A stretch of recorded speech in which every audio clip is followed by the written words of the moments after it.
ये तो अभी चिंगारी है, अभी आग लगाना बाकी है। देखे हैं जो सपने खुली आंखों से उसे अभी पूरा करना बाकी है। तो हेलो स्टूडेंट, आपका स्वागत है हमारे इस खूबसूरत से चैनल साइंस क्लासेस में। और आज हम लोग क्लास 12 फिजिक्स के इंपॉर्टेंट डेरिवेशन के सीरीज में #4 यानी कि चौथा इंपॉर्टेंट डेरिवेशन कराने जा रहे हैं। इससे पहले हम लोगों ने अपने चैनल पर 3 इंपॉर्टेंट डेरिवेशन करा चुके हैं। तो आज हम लोग करेंगे इंपॉर्टेंट डेरिवेशन के सीरीज में चौथा डेरिवेशन। ठीक है, तो चलिए स्टार्ट करते हैं। तो डेरिवेशन करा है कि एक समान वैद्युत क्षेत्र में रखे वैद्युत द्विध्रुव पर लगने वाला बल आघूर्ण। क्या करा है? एक समान वैद्युत क्षेत्र में रखे वैद्युत द्विध्रुव पर लगने वाला बल आघूर्ण। तो सबसे पहले हम लोग एक समान वैद्युत क्षेत्र बना लेंगे। देखिए हम लोगों ने एक समान वैद्युत क्षेत्र बना लिए हैं। एक समान वैद्युत क्षेत्र का मतलब होता है कि वैद्युत क्षेत्र हर जगह क्या होता है? समान होता है। तो यह एक यूनिफॉर्म इलेक्ट्रिक फील्ड हम लोग ने बना लिया। इसमें हम लोग रखे हैं एक वैद्युत द्विध्रुव। क्या रखे हैं? वैद्युत द्विध्रुव। देखिए -q चार्ज +q चार्ज, आधा दूरी L, आधा दूरी L, पूरा क्या हो जाएगा 2L। तो यह एक वैद्युत द्विध्रुव का निर्माण करेगा। तो एक वैद्युत द्विध्रुव रख दिए। अब इस पर हमें बल आघूर्ण कितना लगेगा, यानी बल आघूर्ण का मान क्या होगा वही हमें निकालना है। बल आघूर्ण को इंग्लिश में क्या बोलते हैं? टार्क बोलते हैं। ठीक है, तो यानी कि हम लोग लिखेंगे क्या? हम लोग लिखेंगे सर्वप्रथम हमने एक समान वैद्युत क्षेत्र में, सर्वप्रथम हमने एक समान, लिखिए आप, ठीक है, आप लिखिए कि सर्वप्रथम हमने एक समान वैद्युत क्षेत्र में वैद्युत द्विध्रुव रखा है। सर्वप्रथम हमने एक समान वैद्युत क्षेत्र में एक वैद्युत द्विध्रुव रखा है जिस पर लगने वाला बल युग्म आघूर्ण या जिस पर लगने वाला बल आघूर्ण हमें ज्ञात करना है। इतनी बात आप लिख लीजिए। ठीक है, वीडियो को पीछे करके लिख लीजिए। बल आघूर्ण क्या करना है? ज्ञात करना है। तो कैसे ज्ञात करेंगे? सबसे पहले बात करेंगे हम लोग कैसे। देखो, सबसे पहले इस एक समान वैद्युत क्षेत्र में 2 चार्ज रखे हुए हैं। क्या रखे हैं? 2 चार्ज, एक +q चार्ज है, एक -q चार्ज है। तो अब आपको पता होना चाहिए कि किसी भी एक समान वैद्युत क्षेत्र में जब 2 चार्ज रखे होते हैं, कोई भी चार्ज रखा होता है, तो उस चार्ज पर एक बल कार्य करता है। उस चार्ज पर क्या करता है? यानी कि अगर किसी वैद्युत क्षेत्र में कोई चार्ज रखा होता है तो उस पर क्या करता है? एक बल कार्य करता है। उस बल जो बल होता है वो F बराबर QE होता है। और बल क्या होता है? F बराबर QE होता है। ठीक है, तो हम लोग यहाँ पर क्या करेंगे? लिखेंगे। क्या करेंगे? लिखेंगे क्या? तो ध्यान से पहले समझ लीजिए आप। तो इस एक समान वैद्युत क्षेत्र में एक +q चार्ज रखा गया है। एक समान वैद्युत क्षेत्र में एक +q चार्ज रखा है। अब इस +q चार्ज पर एक बल कार्य करेगा। इस +q चार्ज पर एक बल कार्य करेगा। अगर हम इसे F से रिप्रेजेंट करें तो F बराबर क्या हो जाएगा? वह चार्ज और वह विद्युत क्षेत्र जिसे हम लोग E से रिप्रेजेंट करेंगे। यानी इस पर बल लगेगा क्या? QE। प्लस या माइनस से नहीं मतलब होता है, बल लगेगा QE। और सुनो, अगर प्लस चार्ज है, अगर चार्ज प्लस है तो उस पर जो वैद्युत क्षेत्र की दिशा होगी वह वैद्युत क्षेत्र की दिशा में ही होगी। यानी जो बल लगेगा, यानी जो बल F बराबर QE लगेगा, बल की दिशा उस वैद्युत क्षेत्र की दिशा में ही होगी। तो यानी अभी वैद्युत क्षेत्र की दिशा इधर है, वैद्युत क्षेत्र की दिशा किधर है? इधर है। तो बल की भी दिशा क्या होगी? उधर ही होगी। कब? जब चार्ज प्लस रहेगा तब। ठीक है, तो F बराबर QE और इधर की तरफ इसकी दिशा होगी। ठीक, अब सुनिए, इस -q चार्ज पर भी एक बल लगेगा। कितना लगेगा? QE ही लगेगा, क्योंकि चार्ज क्या है? Q है और वैद्युत क्षेत्र तो समान रहेगा। तो क्या लगेगा? QE। लेकिन जो अगर -q चार्ज है तो -q चार्ज पर जो बल लगेगा वह वैद्युत क्षेत्र के विपरीत दिशा में लगेगा। यानी अगर वैद्युत क्षेत्र इधर है, अगर वैद्युत क्षेत्र इधर है तो जो बल लगेगा इधर लगेगा। बल किधर लगेगा? इधर। और प्लस चार्ज पे जिधर वैद्युत क्षेत्र है उधर ही बल लगेगा। तो इस बार बल लगेगा -q पर इधर, लेकिन कितना लगेगा? QE ही लगेगा। यानी यहाँ पर भी बल QE ही लगेगा और यहाँ पर भी बल QE ही लगेगा। तो हम लोग लिखेंगे यहाँ पर कि +q तथा -q आवेश पर, +q तथा -q आवेश पर एक बल कार्य करता है। बल कार्य करता है, जिस बल बराबर F बराबर क्या बोलते हैं, कौन सा बल कार्य करता है, F बराबर QE, F बराबर QE प्लस Q आवेश पर बल वैद्युत क्षेत्र की दिशा में लगता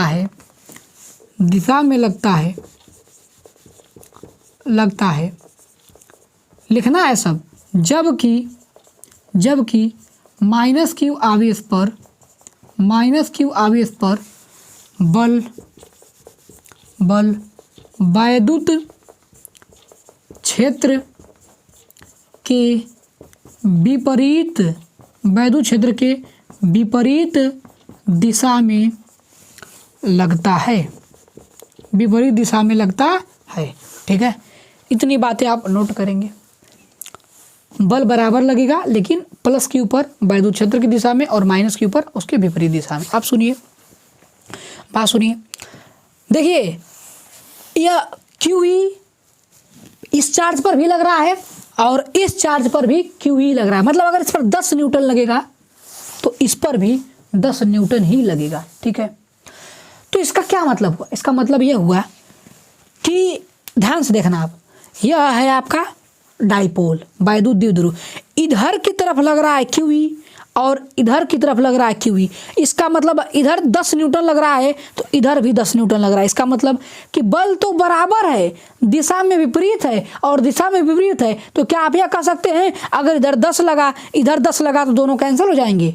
अरे भैया, अगर हमारे पास यहाँ पर कोई एक ब्लॉक है, इधर 5 न्यूटन का बल लगता है और इधर भी 5 न्यूटन का बल लगता है तो टोटल बल तो 0 होगा ना। नेट फोर्स कितना होगा? 0 होगा, क्योंकि अगर तुम इस ब्लॉक को 5 न्यूटन से उधर धक्का दोगे और 5 न्यूटन से इधर भी धक्का दे रहे हो तो दोनों बल कट जाएंगे, कहीं नहीं जाएगा। तो सेम बात यहाँ पर भी हो रही है। क्या है कि इधर QE लग रहा है और इधर भी QE लग रहा है। जितना इधर से इस दिशा में लग रहा है उतना इसके विपरीत दिशा में मतलब जितना इधर लग रहा है उतना इधर लग रहा है, तो दोनों बल क्या हो जाएंगे? कैंसिल हो जाएंगे। क्या हो जाएंगे? कैंसिल हो जाएंगे। तो लिखेंगे हम लोग यहाँ पर कि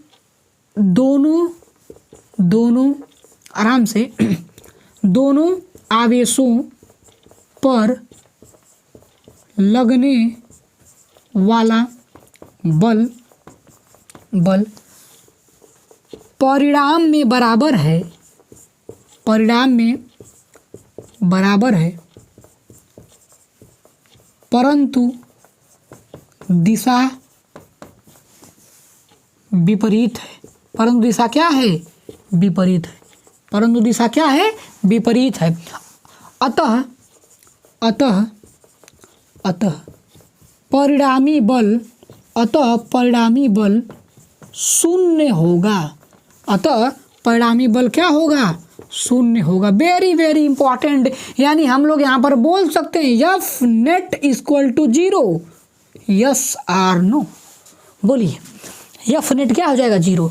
अब सवाल यहाँ से बहुविकल्पिक में कैसे बनेगा भैया कि यदि एक समान वैद्युत क्षेत्र में कोई वैद्युत द्विध्रुव रखा गया है तो उस पर परिणामी बल कितना कार्य करता? क्या परिणामी बल कितना कार्य करता है? तो आप लोग बताएंगे शून्य। कितना? Net force always 0। Net force always 0 कहाँ? वैद्युत द्विध्रुव पर। यानी इस वैद्युत द्विध्रुव पर जो नेट फोर्स काम कर रहा है वो कितना कर रहा है? 0 कर रहा है हमेशा। अगर एक समान वैद्युत क्षेत्र है तब कंडीशन है। अगर वैद्युत क्षेत्र क्या है? एक समान है तब नेट फोर्स क्या होगा? 0 होगा। ठीक, क्लियर? अब एक काम करिए, आप यहाँ तक की बातें को नोट करिए, हम आगे डायरेक्शन को प्रोसीड करते हैं। नोट करिए जरा। नोट हो गया? मिटा रहे इसको। देखिए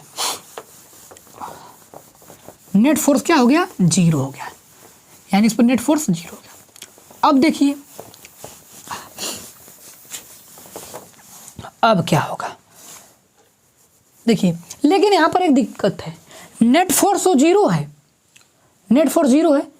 दिक्कत क्या है ना कि परिणामी बल तो शून्य है। बट ध्यान से देखिए, तो मैं इसको ऐसे देखिए, मान लीजिए ये वैद्युत द्विध्रुव है, इस पर इधर लग रहा है QE और इधर लग रहा है QE, तो नेट फोर्स 0 है, उससे मतलब नहीं। देखिए अगर हम 5 न्यूटन से इधर खींच रहे हैं, इधर 5 न्यूटन से खींच रहे हैं और इसको 5 न्यूटन से इधर खींच रहे हैं, तो देखो होगा क्या। देखो ध्यान से, 5 न्यूटन से इधर खींच रहे हैं और 5 न्यूटन से इधर खींच रहे हैं, तो ध्यान से देखो ये घूम जाएगा यार। ये क्या हो जाएगा, घूम, देखो कैसे, ऐसे है ना, ऐसे मान लो अगर ऐसे है तो जितने फोर्स इधर खींच रहे हैं, मान लो मैं इधर खींच रहा हूँ और उतने फोर्स इधर खींच रहा हूँ, तो देखो ध्यान से ये घूम जाएगा। ये क्या हो जाएगा, घूम जाएगा। ये क्यों घूमा, ये क्यों घूमा, देखो यहाँ पर नहीं घूमेगा। देखो ध्यान से, अगर मैं 5 न्यूटन से इधर खींच रहा हूँ, इधर इधर और 5, देखो ध्यान से, इधर 5 न्यूटन से खींच रहा हूँ, इधर 5 न्यूटन से खींच रहा हूँ, देखो अब नहीं घूम रहा है। कुछ समझ रहे हो क्यों नहीं घूम रहा है, और यहाँ पर क्यों घूम जा रहा है। देखो इधर से घूम जा रहा है। क्यों घूम जा रहा है, क्योंकि यहाँ पर इसलिए नहीं घूम रहा है क्योंकि जो बल हम लगा रहे हैं, जो इधर बल लगा रहे हैं और जो इधर बल लगा रहे हैं, दोनों बलों का जो लाइन ऑफ एक्शन है, यानी जो क्रिया रेखा है, जो बल की क्रिया रेखा है वो सेम है, यानी इसी दिशा में, इसी के सीध में इधर लग रहा है, उसी के सीध में ये वाला, दोनों बल एक ही सीध में लग रहे हैं, दोनों बल एक ही सीध में लग रहे हैं, दोनों बलों का लाइन ऑफ एक्शन सेम है, दोनों बलों का लाइन ऑफ एक्शन क्या है, सेम है, इसलिए कहीं नहीं जा रहा है। ठीक है, ये घूम नहीं पा रहा है। लेकिन यहाँ पर देखो इस बल का लाइन ऑफ एक्शन यह है और इस पर लगने वाले, इस चार्ज, नीचे वाले चार्ज पर लगने वाले का बल का लाइन ऑफ एक्शन यह है, यानी इसका लाइन ऑफ एक्शन यह है और इसका लाइन ऑफ एक्शन क्या है, यह है। तो लाइन ऑफ एक्शन के अलग होने से, लाइन ऑफ एक्शन के अलग होने से यह क्या हो जा रहा है, घूम जा रहा है। वेरी इंपॉर्टेंट बात, मतलब यह है कि देखो ध्यान से, ये वाला बल इस लाइन में लग रहा है, ये वाला बल इस लाइन में लग रहा है और ये इस पर लगने वाला बल इस लाइन में लग रहा है। देखो लाइन ऑफ एक्शन अलग है, लाइन ऑफ एक्शन क्या है, अलग है। तो जब मैं इस पर फोर्स लगाऊंगा इधर और इस पर जब फोर्स लगेगा इधर, तो यह घूम जाएगा। ऐसे क्या हो जाएगा, घूम जाएगा। आई होप आपको समझ में आया होगा। ठीक है, ये क्या हो जाएगा, घूम जाएगा। तो क्या लिखेंगे दोनों आवेशों पर लगने वाले बलों का, इंग्लिश में लिख दें, लाइन ऑफ एक्शन या क्रिया रेखा, दोनों आवेशों पर लगने वाले बलों की क्रिया रेखा या लाइन ऑफ एक्शन अलग अलग है। अतः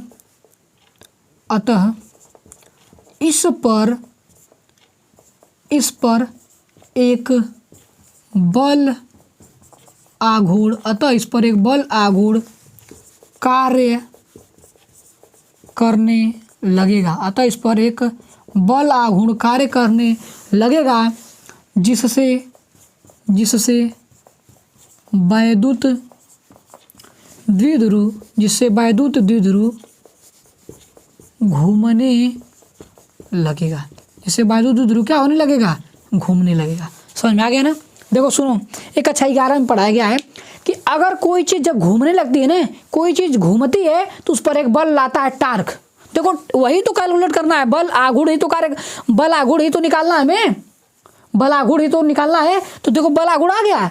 बल आघूर्ण कब लगता है, बल आघूर्ण तब लगता है जब नेट फोर्स 0 हो, उस चीज पर नेट फोर्स क्या हो, 0 हो, और जो बल लग रहे हैं उनका लाइन ऑफ एक्शन क्या है, अलग है। लाइन ऑफ एक्शन क्या है, अलग है। तो जब लाइन ऑफ एक्शन अलग अलग होता है तो इस पर क्या लगने लगेगा, बल आघूर्ण लगने लगेगा। ठीक है, अब हमें वही बल आघूर्ण क्या करना है, ज्ञात करना है, कितना लगेगा। ठीक है, तो चलिए, तो बल आघूर्ण को हम लोग टाउ से रिप्रेजेंट करते हैं। बल आघूर्ण किससे रिप्रेजेंट करते हैं, टाउ से। और टाउ का फार्मूला होता है force into perpendicular distance. Tau क्या होता है, टाउ बराबर होता है फोर्स इनटू परपेंडिकुलर डिस्टेंस, यानी कितना बल लग रहा है और जिस अक्ष से घूम रहा है उससे उस चार्ज की लंबवत दूरी। जैसे मान लो ये कहाँ से घूमेगा, जब ये घूमने लगेगा ऐसे, जब ये घूमने लगेगा तो जो अक्ष है ना, ये यहीं से देखो, इसी के अबाउट तो घूम रहेगा ना, इसी पॉइंट के अबाउट ना घूमेगा, तो उस पॉइंट से यहाँ से लेके इसकी परपेंडिकुलर डिस्टेंस यानी लंबवत दूरी ही यहाँ पर हम लोग क्या करेंगे, रखेंगे। ठीक है, तो अब हम लोग क्या लिखेंगे, चलिए इसको भी उतार लीजिए, हम मिटा रहे हैं और करवा रहे हैं डेरिवेशन, ठीक है। चलिए उतार लीजिए। अब देखिए आगे देखिए, चलिए अब हम लिखेंगे बल आघूर्ण लगने लगेगा तो लिखेंगे प्लस क्यू आवेश पर, प्लस क्यू आवेश पर लगने वाला, प्लस क्यू आवेश पर लगने वाला बल आघूर्ण, प्लस क्यू आवेश पर लगने वाला बल आघूर्ण टाउ 1 बोल देते हैं, ठीक है। टाउ 1 बराबर क्या होगा, फोर्स इनटू परपेंडिकुलर डिस्टेंस, यानी बल और अक्ष जिस अक्ष के बाउंड घूम रहा है उससे लंबवत दूरी। तो देखिए बल कितना लग रहा है, ध्यान से देखिए बल कितना लग रहा है, बल तो लग रहा है क्यू ई, बल कितना लग रहा है क्यू ई, बल कितना लग रहा है क्यू ई। और डी किसको लेंगे, देखो डी किसको लेंगे, तो डी इसको लेंगे, यहाँ से यह लंबवत दूरी, यानी यह डिस्टेंस हमारा होगा क्या, लंब। देखो यही अच्छा है ना, यहीं से घूम रहा है ना, तो जो यहीं से घूम रहा है तो यही ना लंबवत दूरी होगी, देखो यही ना लंबवत दूरी होगी, तो ये वाली क्या हो जाएगी, परपेंडिकुलर डिस्टेंस। तो ये कैसे निकालेंगे, तो मान लो यह एंगल थीटा है, मान लो एंगल कितना है, थीटा है, यानी कि ये अभी तो वायुदूत क्षेत्र बोल सकते हैं। तो वायुदूत क्षेत्र से जो वायुदूत द्विध्रुव है कितने एंगल पर है, थीटा एंगल पे है। तो ध्यान समझो यह एल है, ये एल है ना, और ये थीटा एंगल पे है, तो एल का इधर घटक क्या होगा, एल कास थीटा, बता दिए हैं कि थीटा की तरफ जो घटक होता है वो कास थीटा होता है, तो इधर होगा एल कास थीटा, तो हाई वाला हो जाएगा एल कास थीटा, और ये एल कास थीटा, और इसके लंबवत देखो हाई होगा एल कास थीटा, और यहाँ से लंबवत होगा एल साइन थीटा। देखो आई एल कास थीटा, हाई क्या हो जाएगा एल कास थीटा, और हाई क्या हो जाएगा एल साइन थीटा। जो ये एल साइन थीटा होगा, जो ये एल साइन थीटा होगा वही तो ये अभी होगा, देखो ये एल कास थीटा और ये एल साइन थीटा, तो जो ये एल साइन थीटा होगा वही तो ये होगा, तो ये वाला क्या हो जाएगा, ये दूरी हो जाएगी एल साइन थीटा। तो यहाँ पर लिख देंगे क्या, L sine theta, equation number first. अब देखो इस पर भी तो लगेगा बल आघूर्ण, ठीक है, इस पर भी लगेगा बल आघूर्ण, तो लिखेंगे माइनस क्यू आवेश पर, माइनस क्यू आवेश पर लगने वाला, माइनस क्यू आवेश पर लगने वाला बल आघूर्ण, माइनस क्यू आवेश पर लगने वाला बल आघूर्ण क्या होगा, देखिए इसे टाउ 2 बोलिए, टाउ 2 बराबर क्या हो जाएगा, देखिए बल फोर्स, बल कितना इस पर लग रहा है, अभी भी क्यू ई लग रहा है, अभी भी क्या लग रहा है क्यू ई, और परपेंडिकुलर डिस्टेंस क्या हो जाएगा, देखो इस बार परपेंडिकुलर डिस्टेंस ये हो जाएगा, देखो ये वाला ये हो जाएगा, यह क्या हो जाएगा, ये हो जाएगा, ठीक है।